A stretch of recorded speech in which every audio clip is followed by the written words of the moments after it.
Continuando con el tema de renal, la parte final, vamos a hablar del riñón y sus funciones, ¿ok?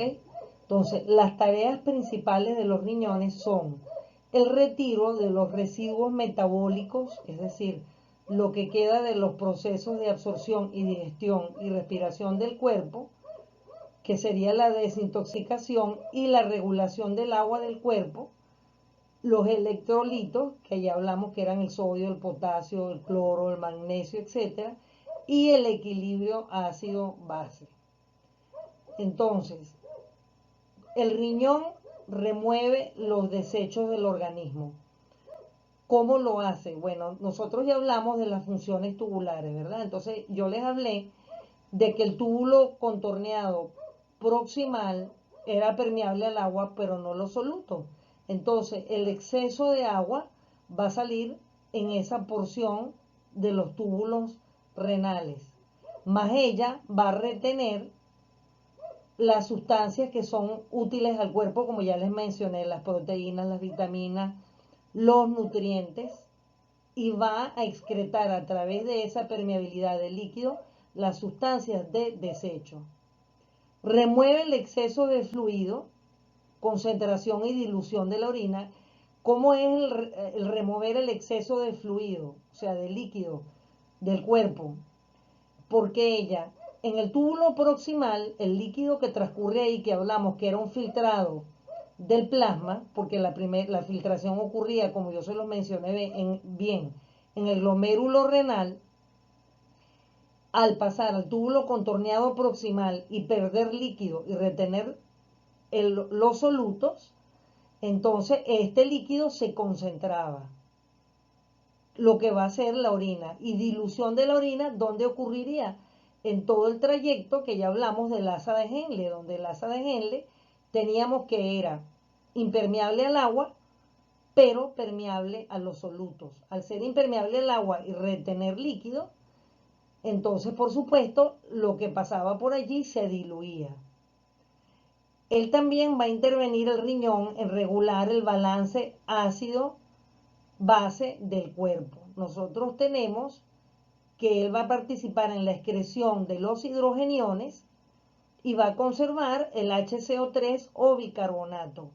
Los hidrogeniones, como ustedes vieron cuando vieron el ciclo de Krebs o el ciclo del ácido cítrico, son el producto de la oxidación de los nutrientes principales, ¿verdad? De los carbohidratos, lípidos y proteínas. Y también la oxidación del oxígeno cuando pasaba por la cadena respiratoria.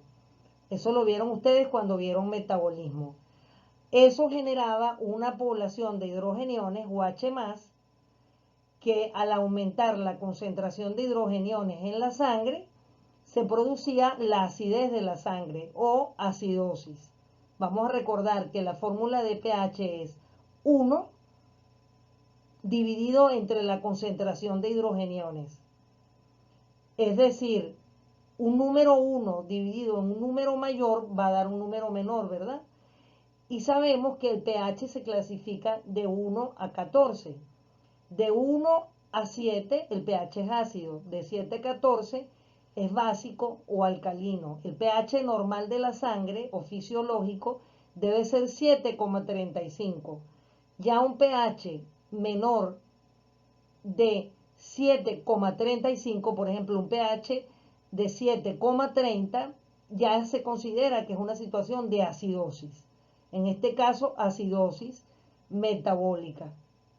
Asimismo, un pH mayor de 7,35, por ejemplo 7,40, 7,45, es un pH alcalino y se considera que es una alcalosis metabólica. Ambas situaciones pueden producir la muerte de las células.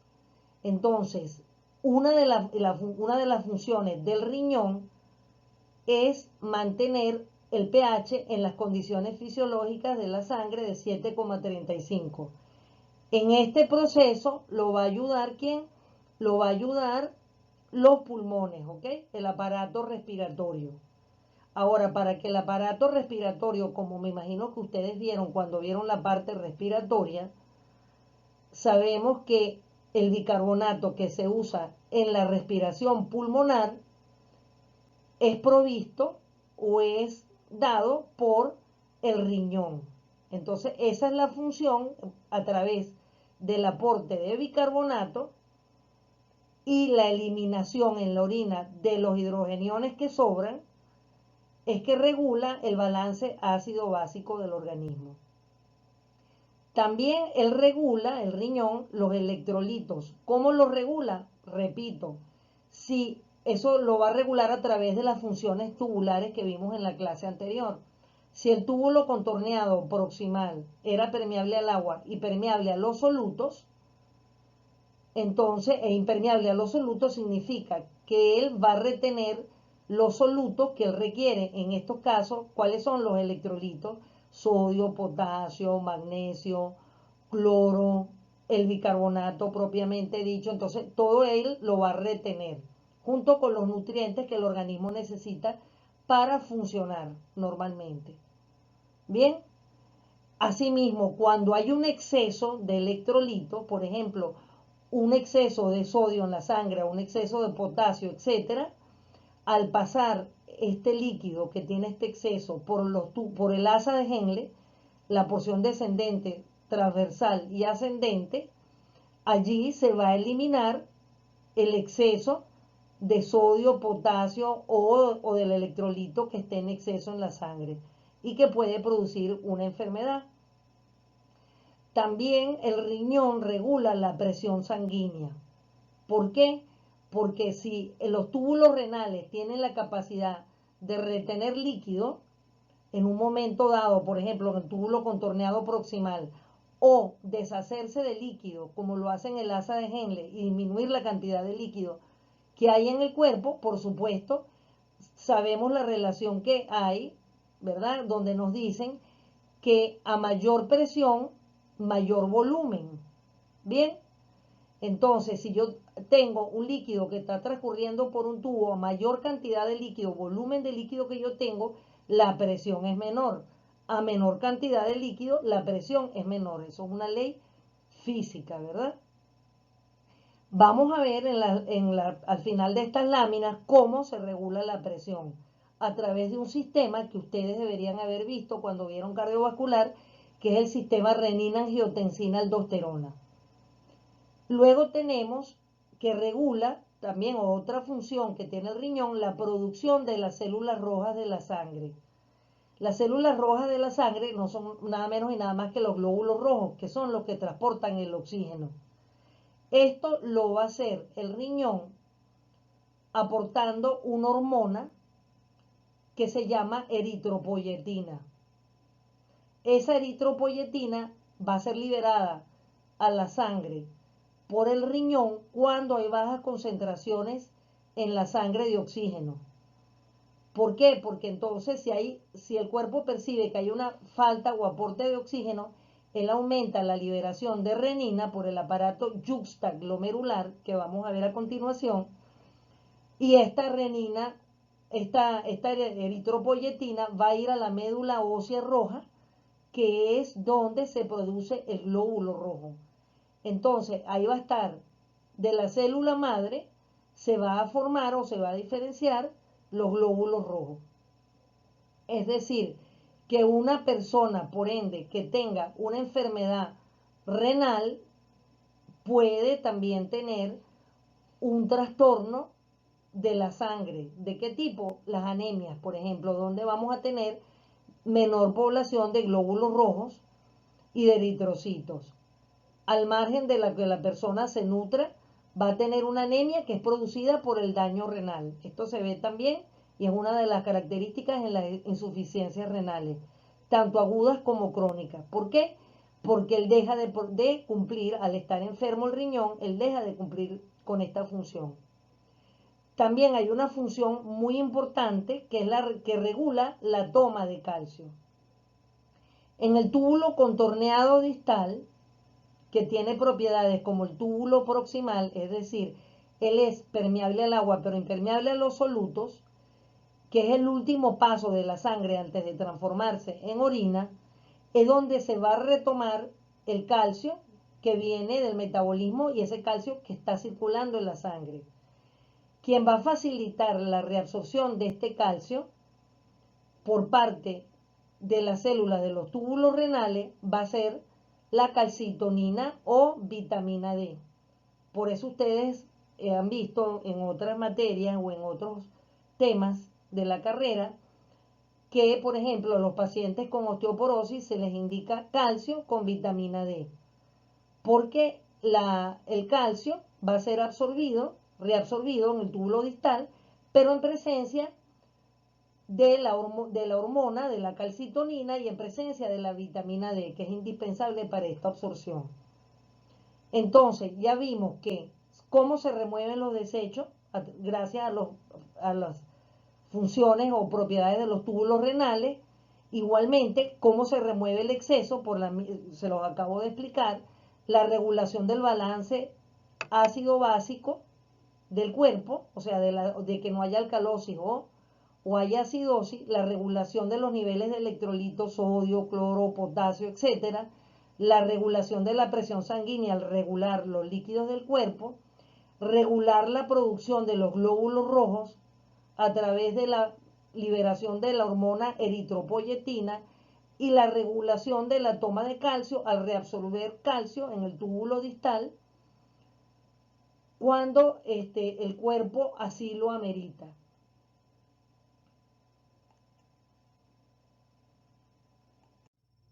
Entonces, aquí vamos a hablar un poquito de esta función que hablamos anteriormente, de que el riñón participa en la regulación de la presión sanguínea, de la presión arterial. Bien, entonces, ¿cómo lo hace? Porque resulta que el riñón, a través de un sistema que él tiene que se llama aparato yuxtaglomerular, él allí va a producir una hormona que se llama renina. Ahora, yo les hablé cómo estaba conformado la nefrona. Yo les dije que la nefrona estaba conformada por un glomérulo y por su arteriola ascendente, ¿verdad? Que estaba paralela a ella. Y el túbulo colector al cual ellos drenaban. Entonces, tenemos el glomérulo, tenemos la arteriola eferente, y tenemos donde este glomérulo, va a drenar al túbulo colector paralelo a él que le corresponde. Ya nosotros hablamos lo que era el túbulo colector. Y dijimos que el glomérulo y el túbulo colector al cual él drenaba formaba una unidad funcional que era la célula renal, que era la nefrona o nefrón. Ahora bien, fuera de este nefrón, que está conformado por el glomérulo y por el túbulo colector paralelo, y también fuera de la arteriola aferente y arteriola eferente, hay otra estructura. Esa estructura se le llama aparato yuxtaglomerular. El aparato yuxtaglomerular está formado por la mácula densa, que es esta estructura que se ve aquí, y por la arteriola aferente. Entonces, la arteriola aferente junto con la mácula densa. ¿Por qué se le llama mácula densa? Mácula significa mancha. Densa porque al microscopio se ve algo oscuro. Entonces, esa estructura simplemente le dieron ese nombre de mácula densa. Entonces, esta estructura que está paralela a la arteriola aferente, junto con esas células yuxtaglomerulares que pertenecen a la mácula densa, se llama aparato yuxtaglomerular. Entonces, el aparato yuxtaglomerular está formado por la arteriola aferente y por la mácula densa. A mí me interesa que esto les quede claro. ¿Por qué? Porque este aparato yuxtaglomerular es el que va a formar la renina. ¿Y por qué la renina es importante? Porque la renina va a activar lo que es el sistema renina, angiotensina, aldosterona. Antes de llegar allá, aquí les muestro otra parte que me interesa que quede claro de cuál es la nefrona, ¿verdad? Aquí tenemos el glomérulo, aquí tenemos la cápsula de Bowman que lo rodea. Recuerden que aquí no sale en este dibujo, pero recuerden que está la membrana de filtración del glomérulo, la membrana más interna, que sería la membrana endotelial, que es por donde pasa la sangre, que viene de las arteriolas aferentes, esta sangre pasa y circula ¿por dónde? Por la capa endotelial, que aquí no sale. Luego, fuera de esa capa endotelial, hay una capa epitelial que es propiamente del glomérulo, ¿verdad? Y entre las dos, o sea, entre esta capa endotelial y la capa epitelial, hay una que es la membrana basal. Esa membrana basal sería esta parte que vemos del glomérulo, que rodea el glomérulo. Y esto entonces aquí que salen son los podocitos o pies, que son como unas trochas o caminos que tiene la membrana basal para comunicar la membrana endotelial de la sangre con la membrana epitelial. ¿Para qué? Para que las sustancias que están transcurriendo en la sangre, llámense células sanguíneas, sodio, potasio, proteínas, se filtren y pasen a través de esta membrana, como pueden pasar a través de un colador o una tela, hacia la membrana epitelial, para ella después salir aquí por la arteriola aferente, o sea, ella entra por la arteriola aferente, ¿verdad? Pasa en el glomérulo por la membrana de filtración, que ya les mencioné cuáles son las partes, y esa sangre sale por la arteriola aferente y se dirige ¿a dónde? A los túbulos contorneados, que dijimos que era el proximal, el asa de Henle, el túbulo distal y el túbulo colector. Aquí les vuelvo a poner la imagen de lo que es el aparato yuxtaglomerular. La mácula densa, la arteriola aferente y las células que son las células yuxtaglomerulares, ¿verdad? Que dijimos que esas son las que producen la eritropoyetina. Ahora vamos a seguir con la renina. Ya dijimos que la renina, ¿verdad? Era una sustancia que se producía en el aparato yuxtaglomerular. Bien, ahora bien, ahí en el aparato yuxtaglomerular se produce la renina, parte se puede producir la eritropoyetina, pero también la puede producir los túbulos, ¿ok? Los túbulos renales, me refiero a la eritropoyetina. Ahora, esta renina va a activar lo que es el sistema renina-angiotensina-aldosterona. ¿En qué consiste esto? Fíjense, la renina es una hormona que esta hormona se va a liberar cuando disminuye la cantidad de agua o líquido en el cuerpo, disminuye la presión de la sangre.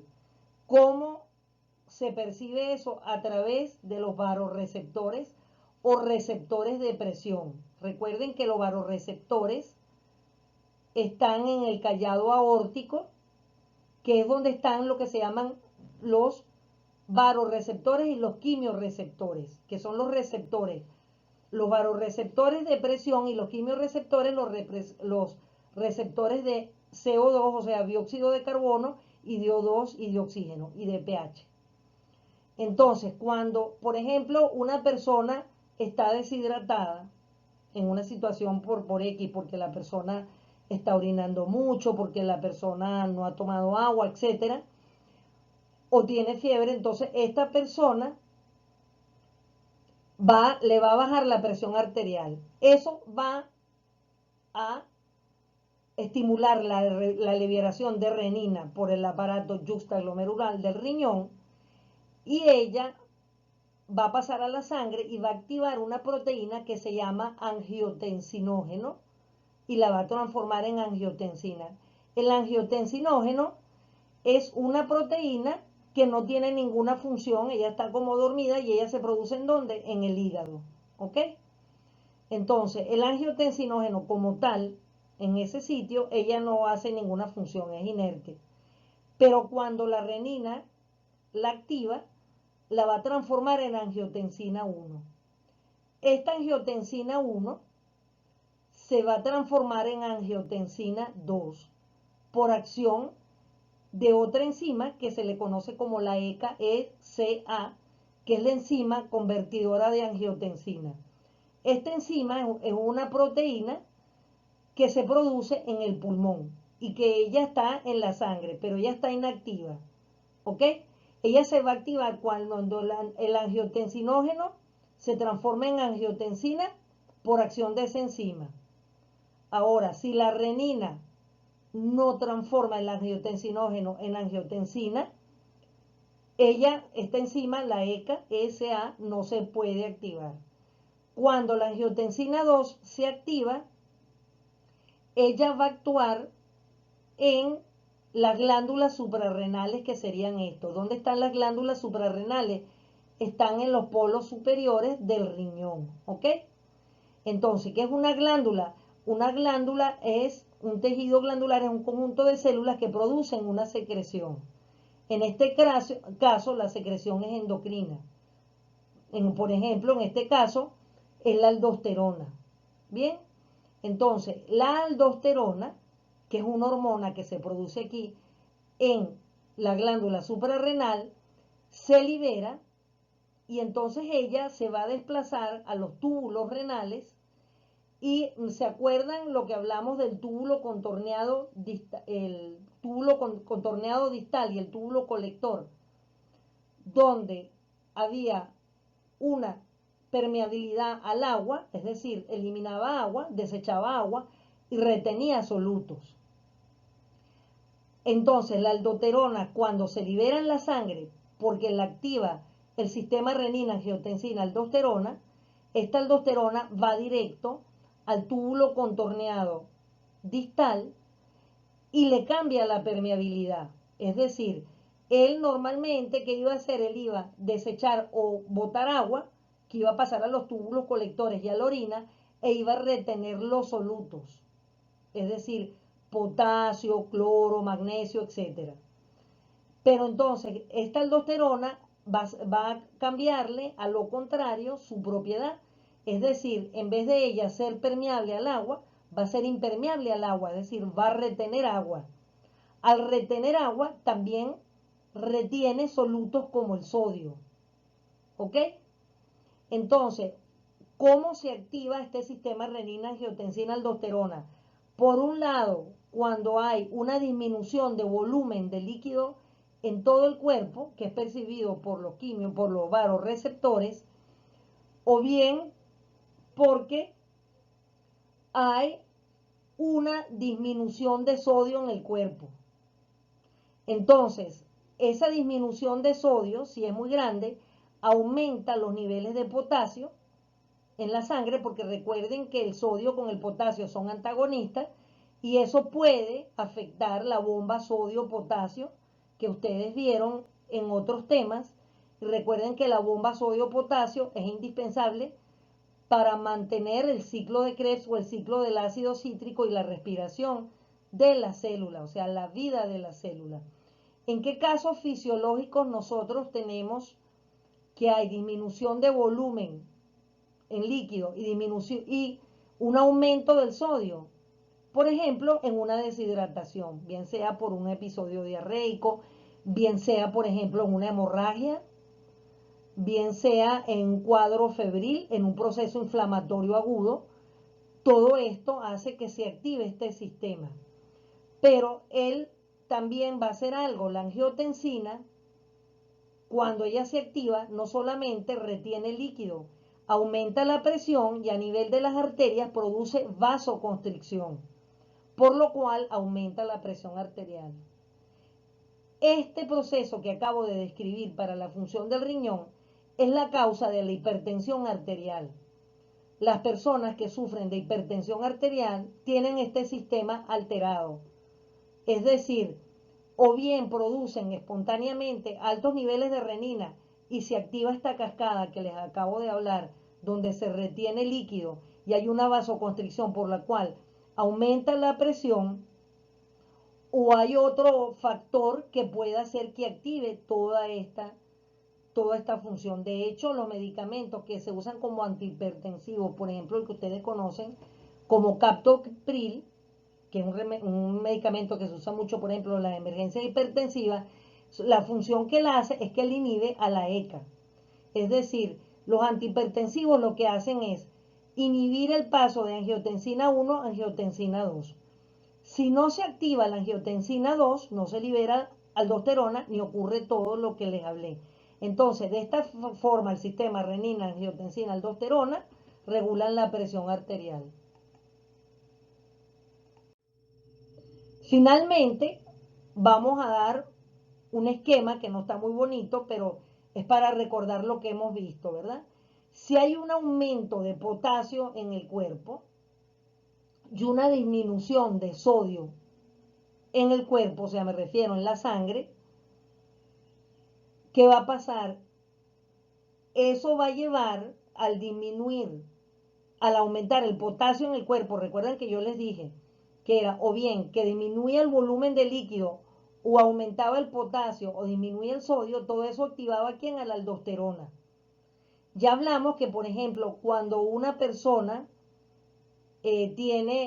suda mucho, tiene mucha pérdida de líquido, puede tener un aumento del potasio y una disminución del sodio. Al activarse la aldosterona se retiene ese sodio. Pero ¿en qué otros procesos podemos tener un aumento de potasio? Por ejemplo, cuando hay una lesión osteomuscular, cuando hay, por ejemplo, un desgarro muscular, una contusión muscular, un traumatismo cerrado, una fractura, también puede llevar a un aumento del potasio en la sangre al romperse la fibra muscular o ruptura de hueso de periósteo o un proceso inflamatorio tipo osteomelitis y puede disminuir el potasio y eso también activa la aldosterona y puede llevar a un aumento de la presión arterial. Por eso estos factores son importantes en los pacientes que ustedes van a ver en el postoperatorio por fracturas, por procesos infecciosos crónicos como la osteomelitis, etcétera. Recordemos entonces que la aldosterona, el órgano blanco, es el riñón, ¿verdad? ¿Por qué? Porque él se produce en la glándula suprarrenal, pero él va a actuar ¿en dónde? En el túbulo contorneado distal. Al él actuar, va a disminuir ese potasio que subió, va a retener sodio y vuelve otra vez el equilibrio hidroelectrolítico del cuerpo. ¿Ok? Lo normaliza. Al normalizar, también está manteniendo un balance ácido básico normal. Entonces, con este tema que acabamos de hablar de las funciones, terminamos la primera unidad de fisiología renal. Buenas tardes para continuar con la última parte de lo que se refiere